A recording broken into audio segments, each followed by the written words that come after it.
welcome to this week's XP Billionaires podcast. This is Rafe Thegrim. Sorry, I wanted to see if I could sound a little more smooth in the intro. I don't know how that worked. Here I am with Irene Rogue and Sky Knight, as I usually am. How are you guys doing today? Hey, hey. I'm good. Oh, awesome. We've got a huge topic this week, and I feel like we're all going to have a lot to say about it. So I want to kind of just dive right into it, if that's all right with you guys. Yeah. Yeah, that's fine by me. Awesome. There hasn't been much Awesome. change anyway in the last since we last recorded anyway for me. Just more Spider-Man. Yeah. No, and that'll keep you going a while. It will. Um, There's a lot in that game. I got the DLC as well, so. okay, yeah, you're set for a while then. Yep. All right. Well, without further ado, let's get on this. So if there's one word that can be consistently used to help define RPG mechanics, that word would be grinding. We've all done it. Either we've started a new game and just want to get a little ahead of the average level just to kind of progress the story, or when we finally hit that inevitable difficulty spike that forces us to get stronger. Otherwise, it's that much more difficult to proceed. In cases like this, I'm not usually talking about games that advertise themselves as being a living difficulty spike, like Dark Souls, Neo, Bloodborne, etc. Those guys are their own. Those guys are their own subset, so I don't necessarily count those. But with so many factors as to whether or not grinding is a huge requirement in the game or whether it should even be there at all, I thought I'd ask you guys a couple of questions about it. So we'll start with the easiest one. How do you guys feel about games that have a difficulty spike?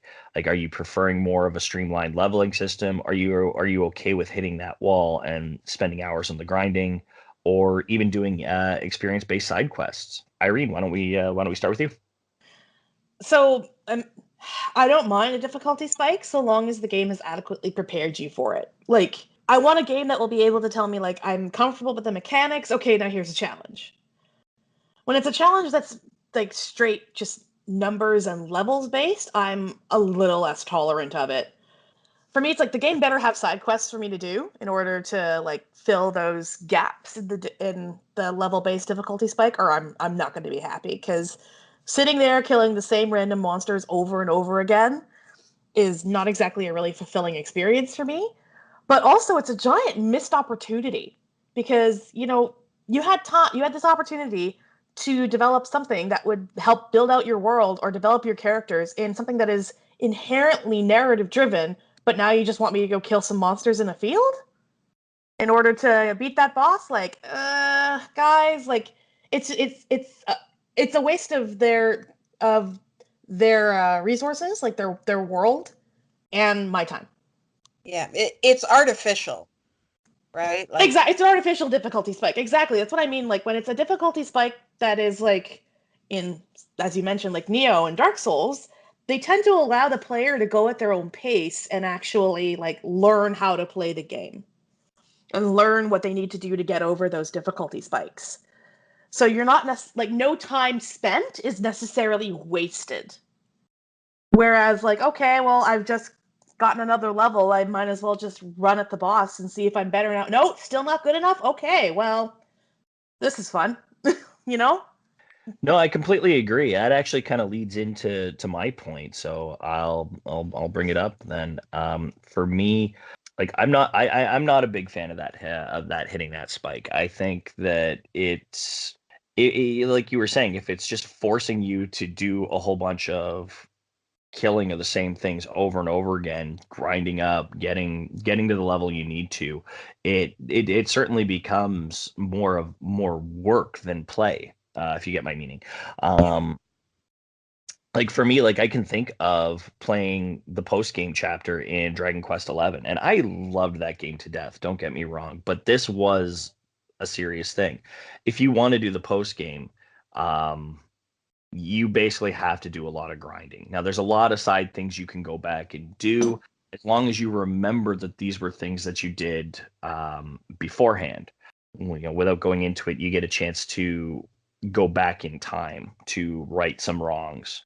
But a lot of the things you did in that in that story area you could go back to and in the new chapter and kind of redo them, but they're more tougher. They're tougher fights, and but that was where the thing was too, is that those fights were so fairly difficult that you had to do a whole bunch of grinding just to even do some of those, to get the really good experience from those fights, to get strong enough to the point where you could, go at the true final boss. And thankfully they didn't put a dungeon in front of that final boss. Like once you were ready and you met all the conditions, you could just fly at it at any time. But even then, like I remember fighting that final boss. I got lucky. I had one surviving party member and just got lucky with that final hit being the killing blow. I looked online afterwards just to see what people's expectations were for level requirements for that fight. I was at least 10 levels behind where I should have been. And like I didn't want to keep doing that grind. I just wanted to run at it, and I probably took that final boss, maybe tried that final boss 3 or 4 times before I got lucky. It's nice And that they put like a giant challenge wall in front of the thing you need to do in order to get to the final boss as well. Like those boss fights that you were talking about just being almost impossible tasks in and of themselves is a bit of an issue. yeah, like when you're playing through the first part of the game, like the first 2 chapters of the game, I don't think I was in a position where more than one character might have died during a fight. But when I'm doing these fights and 5 or 6 people or 5 or 6 of my entire party have gone down, like like what do they want me to do? They want me to spend another 30 hours getting to the point where it's not that challenge anymore. Like I don't it doesn't do it for me. That's what I'm saying. It sounds like they had a hard time balancing the challenge level at the end there. It was either too easy or way too difficult. Yeah, like I don't know what went through their minds, but regardless, don't let that stop you from playing it, and don't let that stop you from doing the post game, because like I said before in previous episodes, the story is worth it. Um anyway, Irene, what do you think about all this? I already Or went. sorry, Sky's turn now. yeah, Sky, yes. Yes. Yeah, yeah, Yes, yeah. I'm still here. If this were an actual roundtable discussion, it'd be easier. I would have, one of you on the left, one of you on the right. And as I do that, I'm gesturing the opposite directions of both of those, just for the record, just so you guys know. But So what you should do is you should write Irene on your left hand and Sky on your right hand. yeah, that might work. Maybe I'll do that next, if that helps. Next time we have a good interview session or questionnaire. All right, yes, Sky, what have you got for us on this? Well, I am not a big fan of grinding. I mean, I don't mind it so much if it's through XP based side quests, so long as they're like side quests with actual interesting story behind them. Um, I feel that's one of the things that Xenoblade Chronicles 2 does really well. It's got lots of side quests, but lots of those side quests are actually really, um, you know, interesting in terms of, interesting side stories. Um, and doing that sort of thing sort of just breaks up the monotony. It's very rare that I will do a ton of grinding for a goal, especially if it's optional, unless I'm having just enormous amounts of fun with the battle system. Looking at you, Shin Megami Tensei Nocturne. I did a lot of grinding quite happily in that game, but that is very unusual for me to do. Um, Otherwise, I just get bored and, I don't want to finish because I've spent so much time in the battle system already that, it's just like I'm tired. I'm tired of this game. I'm ready to do something new. So yeah, grinding, no, not usually. No, and that's fair. And like that, and that's the whole thing. Like it's just a matter, like that's why, a lot of the time when I'm playing MMO games, I get bored because those are literally just a grind fest. Even if After the a point, storyline, yeah. yeah, like I've stopped playing Final Fantasy 14 a while ago, and as much as I loved the story, it just took too long, especially when the story quests had level requirements to them. They were just like, you can't progress until you've hit this level. I'm like, I'd rather progress though. Like I never that's found that to be like I was always way more leveled than I had to be, so I never really found it an issue, but I get what you're saying. For me, it's more the post game that was the problem. Cuz Mhm. like you'd finish the story and now all there is grinding for gear. Yeah, yeah, no, exactly. Until the next storyline came out. You're right. Exactly. Um, yeah, no, absolutely. All right, so next question. So based on that, let's shift it a little bit.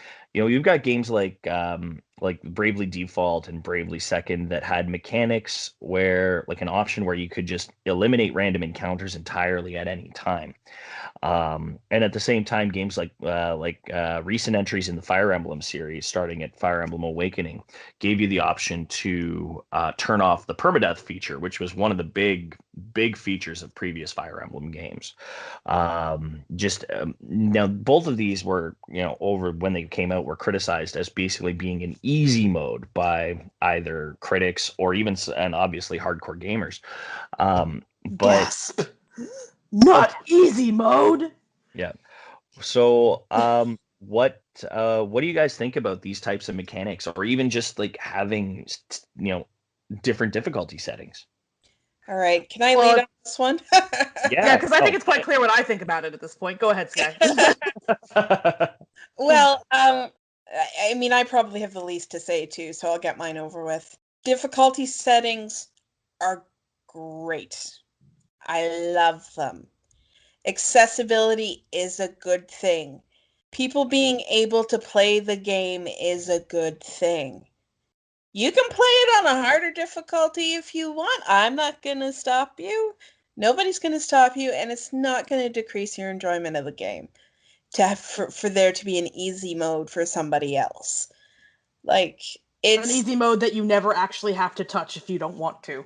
exactly like the disdain over the easy mode. It's ableism, it's elitism, it's just unnecessary. Like, find an actual problem to complain about. Like, there are games, you know, I've been trying to experiment somewhat with games outside my wheelhouse lately. And having an easy mode available makes it so much better for me. Like, for example, I played a lot of Smash Ultimate when it came out. Well, And I think that game is impenetrable when you first start. It's just saying, like, there's no even like hero what your buttons do, no, there isn't. But which would but it the would have thing, benefited from, in but the thing general. is, they do give you difficulty settings. They give you, like, adventure mode has trappings of an RPG, so I felt comfortable with it. And they give you a practice area where you can go and just experiment and see what the buttons do. Oh yeah, I just really would have liked like a chart that's like, here's the jump button, this is the melee button, this is the special. Like, this is how you. This button is used to pick things up. Like, there's some things that are universal to all characters Yeah. that I really wish they would have had like a layout. It's like, here's how these is what the buttons do, so that every time I'm playing a new character, I'm not like, oh shit, how do I pick things up again? I have Yeah, forgotten I how to mean, pick things I mean, up. it's not perfect when it comes to accessibility, but on the other hand, like, most fighting games are completely impenetrable to me. Oh god, yeah. And so, like, actually being having that easy mode, having adventure mode where I could do, like, where there's that skill upgrade chart where I could make things easier for myself in certain ways, the spirits, the like the customizability. I'm like, okay, I understand this. And I have easy mode so that I can deal with the difficulty of the fights in terms of the fighting game part of it. And it just made it available to me. Where a lot of fighting games, it's just like I can play for short periods of time, but I don't get anywhere because I simply don't have the skill level. Mm-hmm. Um, Let alone playing it online. yeah, yeah, oh yeah, exactly. And though I do think one of the reasons why I had an easier time with Smash is because it's a pure side scroll well, it's side view fighting game. There's no depth, and my depth perception is really bad. So a lot of fighting games do tend to be side-scrolly, but like especially some of the more classic ones like Street Fighter and stuff like that. But at the same time, yeah, I get what you mean. Yeah. I think Soul Calibur had like a three-dimensional stage Yes. in a lot of places, and that was it's an extra thing to reckon with. Yeah. Yeah. And my depth perception really isn't that great. So anyone who's ever watched me try and catch something will realize that. So so yeah, no, it's just like, make it easy for people. I had way more to say than I thought I did. Somebody else go now. Let's just like continue on from that. I agree. Like options are always better. It just like allows people to enjoy the game and enjoy it on their terms. Like I'm playing Spider-Man right now. Are people genuinely mad that I didn't go like, right, let's go for max difficulty out the gate? That I picked just like standard mode? Because it's not the hardest mode available, I am somehow getting away with like not playing the game properly? Why should somebody be obligated to play a game at max difficulty? If they want the challenge, sure, it's there for them, but if not, then that's also fine. Yeah. Like people play, like as Rafe said, like we play our games for fun. They shouldn't have to be jobs. Exactly. Absolutely. And like I go back to both of your points there, like because I remember Sky, you were also trying Mass Effect at one point, and you went on the easy mode for that too. Oh yeah, go on easy mode for Mass Effect 1 for sure, just because it's janky as well. Like it's not necessarily a skill thing, but that game is like even for people who are good at shooters, Mass Effect 1 is hard. Yeah. Yeah. Well, the reason I stopped playing Mass Effect 1 wasn't even really the shooter bits. I just found dealing with the Mako just like That makes the Batmobile look like the smoothest ride ever. it's just like, and I couldn't like, I found shooting with it so hard, and I took way too much damage because I had problems maneuvering the thing, and it's just like, no.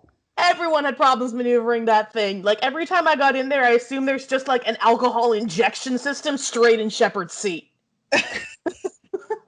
like Shepard sits down and is immediately intoxicated. Yeah. Because that's how the Mako handles.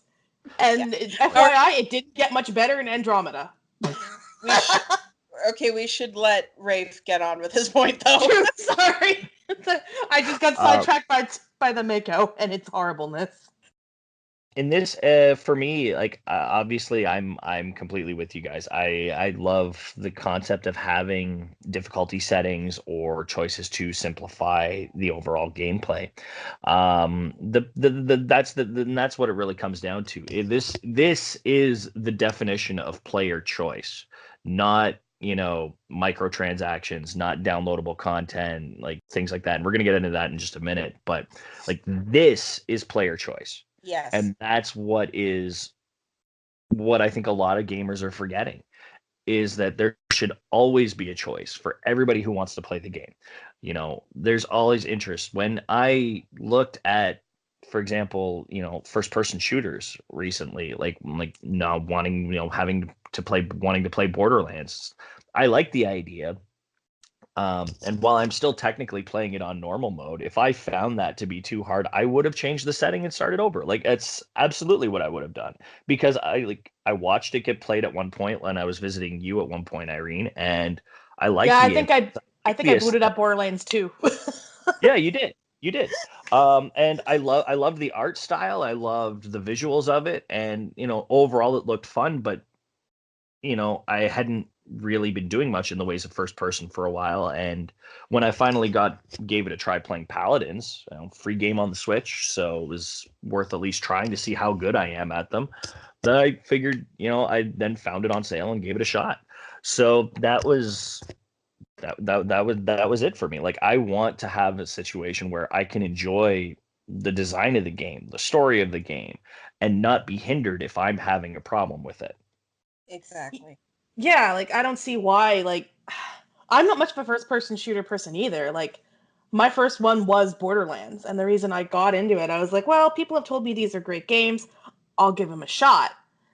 And It took a while to get used to it for sure, but now that I'm more like comfortable with the mechanics, like I was able to graduate from a controller to a keyboard playing it on my computer and then like move on to stuff like Overwatch where it's a little bit more, there's more of a competitive element. However, I still suck balls at Overwatch, don't worry. It's why I heal. There you go. Yeah. Okay, so yeah, last question on this here, and it was going back to what I was mentioning earlier.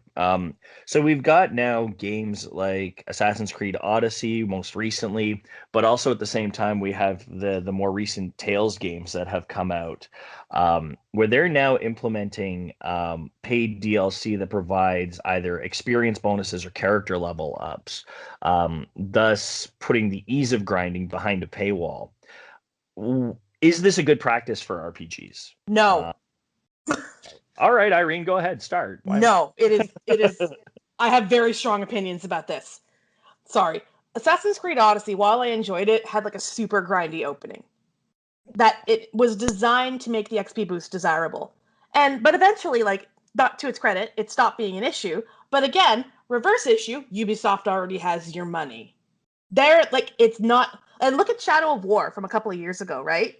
The whole game had to be rebalanced when they took out the paid get orcs faster option, which means they made the game bad on purpose in order to make those things attractive. And that is my key issue with these like XP boosts or like skip the grind, is that the grind isn't getting skipped so much as it's being artificially added in to make your game bad. Like, I'm playing Spider-Man right now. There's no options to skip the grind. There's none of that. I get upgrades as they come, and I'm never feeling like I'm like not leveling up fast enough because there's no artificial grind. Like, I wouldn't have an issue with these so much if they were implemented in a way that's like, yeah, skip the grind, but we didn't actually add a grind. Which I feel like, getting over to the Tales games, I feel like that's kind of how they implemented it more, which is why I'm giving them largely a bigger pass on this, even though I don't particularly like the fact that they're paywalled, because the games themselves don't feel grindy without the automatic level ups. So if you want to just like be max level and not have to worry about playing through anything and like have a no challenge experience at all, like not with that, like even without easy mode, then that's a little better, just because they haven't artificially made the game worse by adding these elements, But still, I don't particularly think it's a safe thing. It's like it's working for now in Tales games in that they truly are optional because they haven't totally fucked over their in-game XP economy.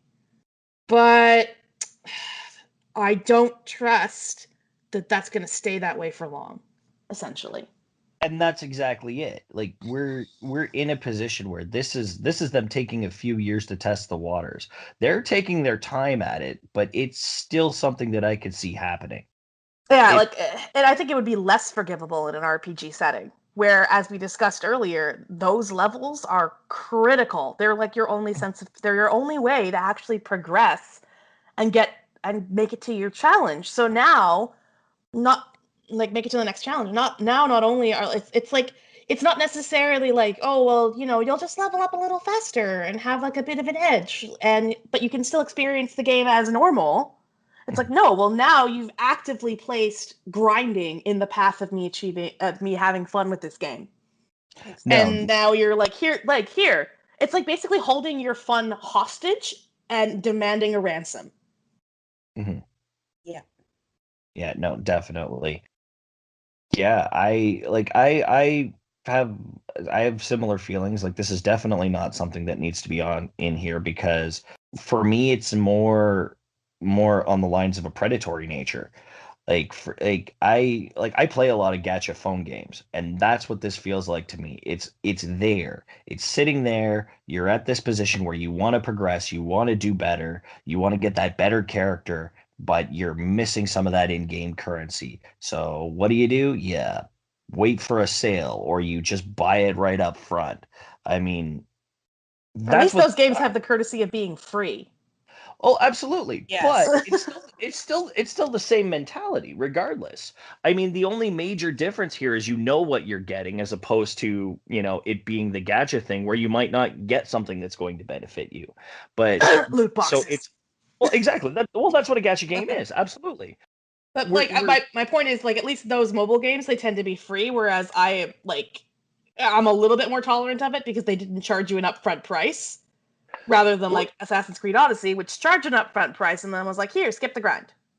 absolutely. But I already paid you. but there's still similarities here. Like Oh yeah, I completely this is agree. inherently what I'm getting at is that this is just really an analogy. But we're looking at a situation where it becomes less player choice and more who's going to be my whale. That's and yeah, if there's a level cap, you're only going to be able to spend so much money on it.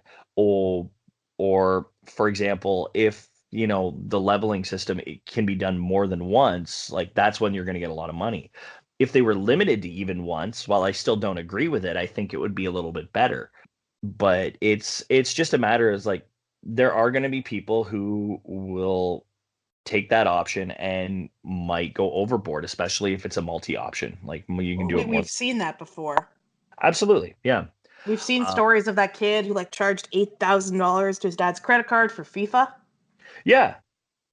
Yep. um but it's just a matter of you know n- like it all comes back to design your games properly. Let's go back to the days of the PS1, the PS2 before that, where games were built where you couldn't do these types of add-ons, and just have a really good experience. And that's why like games like Spider-Man and God of War got so much play from me and so much praise from the community at large just cuz like, hey, here's a game. It's just good. We Yeah, didn't add a grind or anything like that. Play the game and enjoy it. yeah, And we and charge you once and it is good. yeah, and there's actually for when I was talking about dot hack GU last week, like that. This has kind of reminded me here. In the last Recode remaster, they knew that this was a remastered game, so included as a part of the game with no cost, you could, if you just want to go through the story of the first three games all over again, you could play them at max level. Oh, that's a great idea Like actually. that, absolutely. Like it's built in. It's just for those who want to play through the story before doing chapter 4.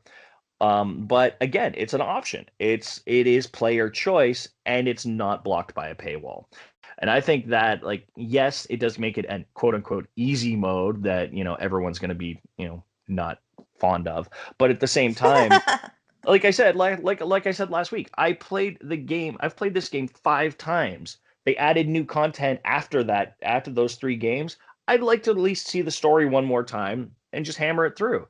But I still played the game from level 1. I did, because I love the games and it was worth it. Yeah, I mean, I'd rather a game incentivizes me to continue going, like with side quests, as we explained earlier, or with just like a really fun world or really fun mechanics, than like, well, you've got this is your next challenge, and it's going to take you a while to get there. Why don't you pay us to get there, like to get you there a little faster? I'm like, well, I kind of already paid you for the game, didn't I? Like Yep. I don't mind paying for like so like Spider-Man has 3 DLC. It's $30 for all the DLC. But they're genuine add-ons to the story. They're genuine add-ons to the campaign. Like I don't mind paying DLC like that at all. I will support expansions and extra story till the end of time. Quick caveat, so long as it totally didn't belong in the main game to begin with, because we've seen that as well, where you've got like you get a piece of DLC and you're like, well, this is integral to the whole thing. Why is it in the story? Like, why did I have to pay for it? I Again. I, I was going to mention that if you didn't, absolutely, yeah. And as much as I love BioWare, like, they've done this multiple times with their DLC for Dragon Age. And it's really sad to see. For And I sure. really hope that doesn't happen again. But I don't know if it's BioWare's decision, to be honest. We'll see at this point. I mean, Uh, I would be I would be inclined to believe that it's not their decision as to how their game gets carved up. Yeah. Anyway, Sky, what's your thoughts? Yeah. Well, I mean, I'm pretty much in the same place as you guys. I think it's bad for game design. I think it's just pointless. Like, why would you pay not to play the game?